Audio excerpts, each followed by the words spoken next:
Elon Musk কি শুধু rocket আর robot বানান? তিনি এখন আমেরিকার সরকারের ভেতরেও ঢুকে পড়েছেন, কিন্তু মাত্র 4 মাসেই পদত্যাগ করে আলোচনায় তিনি। আর সেই কারণ, ডোনাল্ড ট্রাম্প।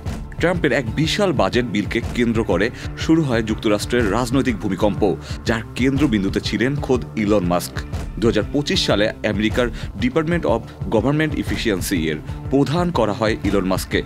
তার কাজ ছিল একটাই, সরকারের বাজে খরচ কমানো, অপ্রয়োজনীয় সংস্থা বন্ধ করা আর আমলাতান্ত্রিক জঞ্জাল পরিষ্কার করা। এক কথায় আমেরিকান সরকারের ভেতরে টেসলা স্টাইলে পরিবর্তন আনতে চেয়েছিলেন ইলন মাস্ক। আন্তর্জাতিক মানসম্পন্ন টেম্পার গ্লাসের ওয়ালটন গ্যাস স্টোভ, আপনার রান্নাঘরের পারফেক্ট পার্টনার। এদিকে ট্রাম্পের সবচেয়ে আলোচিত এবং সমালোচিত সিদ্ধান্ত ছিল ইউএসএইড নামের আন্তর্জাতিক সহায়তা সংস্থাটি পুরোপুরি বন্ধ করে দেওয়া। ফলাফল, হাজার হাজার কর্মী ছাঁটাই, বহু দেশীয় ও আন্তর্জাতিক প্রকল্প হঠাৎ থেমে যায়। এই সিদ্ধান্ত আমেরিকান আদালত পর্যন্ত গড়ায়। এক বিচারক বলেন, এই পদক্ষেপ সংবিধানের বিরুদ্ধে। এই উত্তেজনার মধ্যেই ট্রাম্প পাশ করেন এক বিশাল বাজেট বিল, যেটাকে তিনি বলেন অন বিগ বিউটিফুল বিল।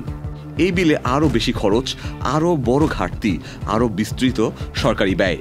এটাই ছিল ইলন মাস্কের জন্য রেড লাইন, কারণ মাস্ক চেয়েছিলেন খরচ কমাতে, ট্রাম্প চাইছিল আরও খরচ বাড়াতে। অবশেষে মাস্ক স্পষ্ট বলেন, আমি এখানে খরচ কমাতে চেয়েছিলাম, ঢক্কানমার্কা বিল মেনে চলতে নয়।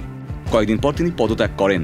কেউ কেউ বলছে এটা ছিল এক ধরনের স্ট্যান্ড, আবার কেউ বলছে এটাই আমলাতন্ত্রের বিরুদ্ধে এক বিদ্রোহের সূচনা। দেখা যাক তাদের এই সম্পর্ক কোথায় গিয়ে দাঁড়ায়। Ikhtiyar Ferdous, channel I.